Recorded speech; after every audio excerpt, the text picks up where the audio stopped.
আসসালামু আলাইকুম রহমতুল্লাহ। কাছের এবং দূরের দেশ কিংবা দেশান্তরে যে সকল বন্ধুগণ আজকের এই ভিডিওটি দেখছেন, আপনাদের জানাচ্ছি আন্তরিক মুবারকবাদ ও অভিনন্দন। তো বন্ধুরা, আজকে আমি আপনাদের সম্মুখে যে বিষয়টি তুলে ধরব সেই বিষয়টি হলো সত্যের জয় অনিবার্য। পবিত্র কোরআনে আল্লাহ পাক ইরশাদ করেন, জা আল হাক্কু ওয়া যাহাকাল বাতিল ইন্নাল বাতিলা কানা যাহুকা। সত্য যখন প্রকাশিত হয়, সত্য যখন উন্মোচিত হয়, তখন মিথ্যা বুমেরাং নস্যাৎ হয়ে যায়। এটাই চিরসত্য। এই ভারত উপমহাদেশ যেই মহান বীর সিপাহসালার উত্তরসূরিগণের অক্লান্ত পরিশ্রমের ফলে ইসলামের প্রচার ও প্রসারের কাজ সুদূর গতিতে এগিয়ে যাচ্ছে, তিনি হচ্ছেন সাইদ আহমদ শহীদ বেরেলী রহমতুল্লাহি আলাই, যিনি এই গোটা ভারত উপমহাদেশে ইসলামের ঝান্ডাকে উড্ডীয়ন করেছেন। যুগ যুগ ধরে অনেক মানুষ সেই মহান ব্যক্তিত্বের চরিত্রের উপর তুহমত এবং অপবাদ দিয়ে আসছে। তবে সময় সাপেক্ষ তাদের অনেকেই সেই মিথ্যা অপবাদ এবং তুহমত রুজু করে নিলেও যে সকল মানুষ সাইদ আহমদ শহীদ বেরেলীকে তুহমত দিয়েছিলেন, তাদের মধ্যে সাম্প্রতিককালের একজন ছিলেন হজরত মাওলানা মুফতি আশরাফুজ্জামান আল কাদেরী, যিনি সাইদ আহমদ শহীদ বেরেলভীকে ওয়াহাবি আখ্যা দিয়েছিলেন। এমনকি সে তার বক্তব্যে তার কমিটমেন্ট স্থির রাখারও ওয়াদা করেছিলেন।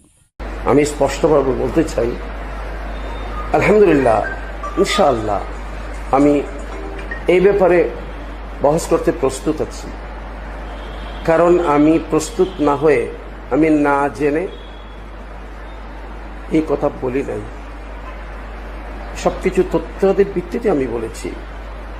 অতএব আমি যেখানে বলেছি জমিয়তুল ফালাহ জাতীয় মসজিদ চট্টগ্রাম, যেখান থেকে বলেছি সেখানেই হবে অনুষ্ঠান, অথবা চট্টগ্রামের যে কোনো একটা স্থান, দরকার হলে প্রশাসন থেকে অনুমতি নিয়ে আমরা করব। কিন্তু আল্লাহ পাক পবিত্র কোরআনে বলেন, মাইয়াহদিল্লাহু ফাহুয়াল মুহতাদ। যে ব্যক্তি হেদায়েত চায় আল্লাহ তাকে হেদায়েত দান করেন। তেমনি দেরিতে হলেও মুফতি আশরাফুজ্জামান আল কাদেরী তিনি উনার ভুল বুঝতে পেরেছেন এবং তা স্বীকার করেছেন, তা নিজের চোখেই দেখুন। আসলে ভাই, সৈয়দ আহমদ বেরেলভী সাহেব উনি এখানে সংস্কার আন্দোলন করেছেন। উনি সংস্কার আন্দোলন করতে গিয়ে শত্রুরা ওনাকে ওয়াহাবি বলে আখ্যায়িত করেছে। তাহলে বোঝা যাচ্ছে ওয়াহাবি বলাটা আসলে এটা শত্রুতাবের লক্ষণ, মানে ওয়াহাবি বলাটা ঠিক। এমনকি মাসলাকে সাইদ আহমদ শহীদ বেরেলী রহমতুল্লাহি আলাইহের উত্তরসূরিদেরকে আপ্যায়ন করার কথা ব্যক্ত করতেও তিনি হীনমন্যতা কার্পণ্যবোধ করেনি, তা নিজেরাই শুনুন। আপনারা যদি চট্টগ্রামে আসেন, মেহমানদারি করব, আপনাদেরকে মেহমান নওয়াজি করব, কোনো অসুবিধা নাই। আপনাদেরকে মারহাবান আহলান সাহলান জানাবো। হাদিসে কুদসিতে মহান আল্লাহ পাক বলেন, মান আদালি ওয়ালিয়ান ফাকাদ আযানতুহু বিল হারব। যে ব্যক্তি আল্লাহর ওলিদের বিরোধিতা করবে, শত্রুতামি করবে, আল্লাহ তাদের পাকড়াও করবেন, তিনি তাদের প্রতিদ্বন্দ্বী হয়ে যাবেন। যুগ যুগ ধরে যারা ওলিদের বিরোধিতা করেছে তাদের উপর বারবার লানত পতিত হয়েছে। তেমনি একজন শ্রীমঙ্গলাধীন সিরাজনগর গ্রামের আব্দুল করিম সিরাজনগরী, যাকে করিম মাস্টার হিসেবে আখ্যায়িত করে, সবাই যাকে করিম মাস্টার হিসেবে চিনে, সেই ব্যক্তি সাইদ আহমদ শহীদ বেরেলীর চরিত্রের ব্যাপারে কলম ধরতেও দ্বিধাবোধ করেননি। তখনই তার উপর নেমে আসলো গজব, যা মাসলাকে আলা হজরতের একজন অনুসারী আল্লামা নুরুদ্দিন জঙ্গি সাহেব নিজ ভাষায় তুলে ধরেন। যাতে আপনারা বুঝতে পারেন, সঠিক বই লেখা লেখা আলা হযরত হয় না। যার ছেলে তাকে কাফের ফতোয়া দেয় আর সে বলে আমার যার সন্তান আব্বা সে হয় না। তোমার ছেলে যদি যার সন্তান হয়, তোমার বউ কোথায় ছিল তুমি জানো না? আলা হযরত না খালা বেজ্জত, আরো দূরে কাউ কি এই খালা বেজ্জত যারা না চায় এরা আরো মুনাফিক বেজ্জত। আজকে তিন কিতাব লিখা, ছোটি বই লিখা, কইব বুঝা দাও না। ইটা তিনি লেখছে আর ইকান তিনি লেখছেন আরবি ভাষায়। এই দুইজন এক সমান? এন বড় না এরা বড়? এরা আল্লাহর ওলি। যদি বলেন সুবহানাল্লাহ। তাদেরকে অনুসরণ যারা করে না, আমরা তাদেরকে বর্জন করি, ঠিক না বেটি? আল্লাহর ওলিদেরকে যারা বর্জন করে, ওলিদের মতামতকে ভিন্ন খাতে ব্যয় করে, অপব্যাখ্যা করে, নিজে মুস্তাহিদ হওয়ার জন্য, নিজে বড় গৌসুল আজম হওয়ার জন্য, বড় একজন দরবারের এই বিশ্ববিখ্যাত একজন আলা হযরত হইবার জন্য যারা এই অপব্যাখ্যা শুরু করেছে, তারা আসলে হক্কানি আলেম না বন্ড? আরো জোরে বলুন কি?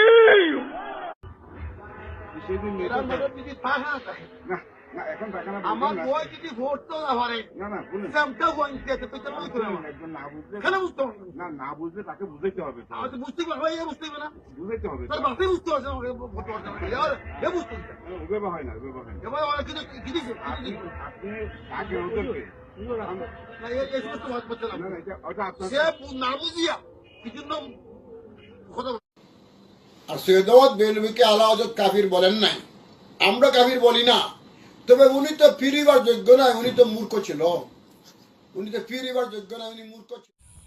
অতএব এতদিন যারা খুব লাফ জাফ দিয়েছিলে মুফতি আশরাফুজ্জামান আল কাদিরের বক্তব্য শুনে, এখন তাদেরকে বলবো মুফতি আশরাফুজ্জামান আল কাদিরের বক্তব্য রুজু করার পর অন্ততপক্ষে তোমাদের বোঝা উচিত মাসলাকে সাইদ আহমদ শহীদ বেরলভী রহমাতুল্লাহি আলাইহি হকের উপর প্রতিষ্ঠিত ছিল, আছে এবং কিয়ামত তক থাকবে।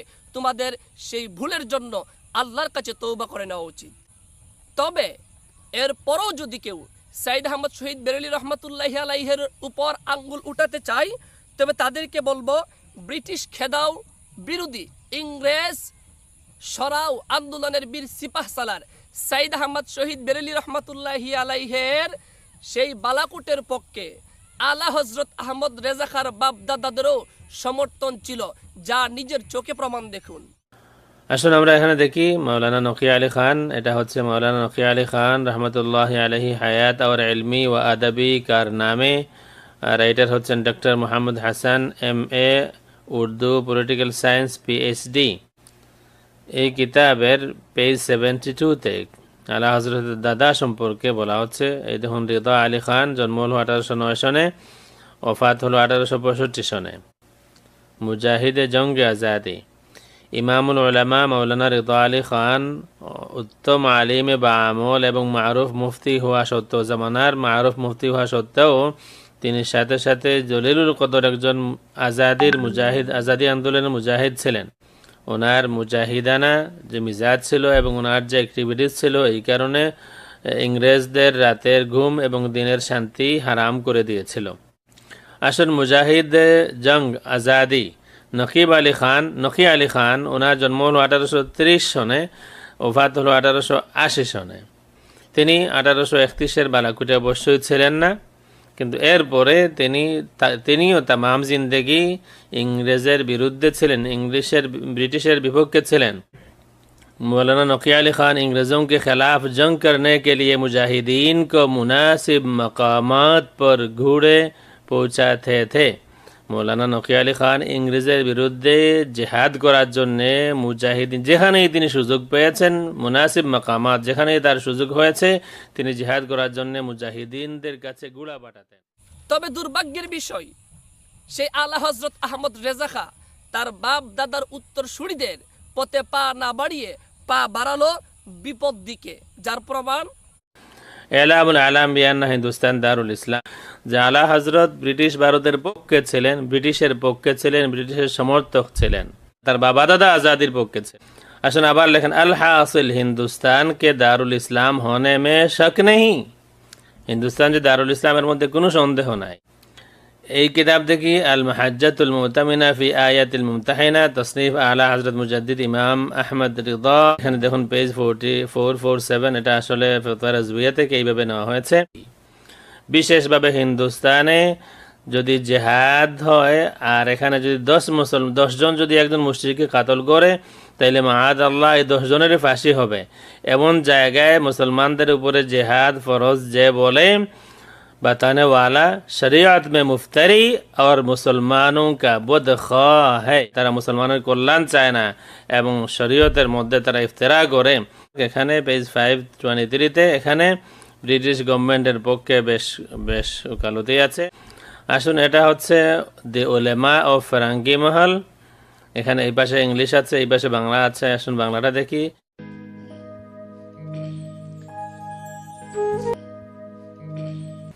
ইতিহাস, বিদ্যমান ইতিহাস।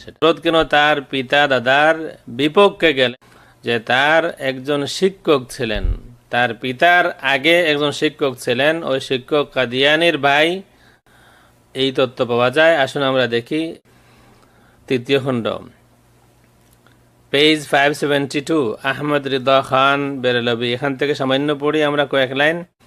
তিনি প্রাথমিক শিক্ষা নিজ বাড়িতেই মির্জা গুলাম আহমদ কাদিয়ানির অগ্রজ মির্জা গুলাম কাদির বেগ এর নিকট এবং তারপর বিভিন্ন ধরনের বিদ্যা পিতা নকি খানের নিকট অর্জন করেন। আলা হযরত বেরেলভি পৃষ্ঠা 20, হায়াতে আলা হযরত পৃষ্ঠা 35, আল বেরেলভিয়া পৃষ্ঠা 14।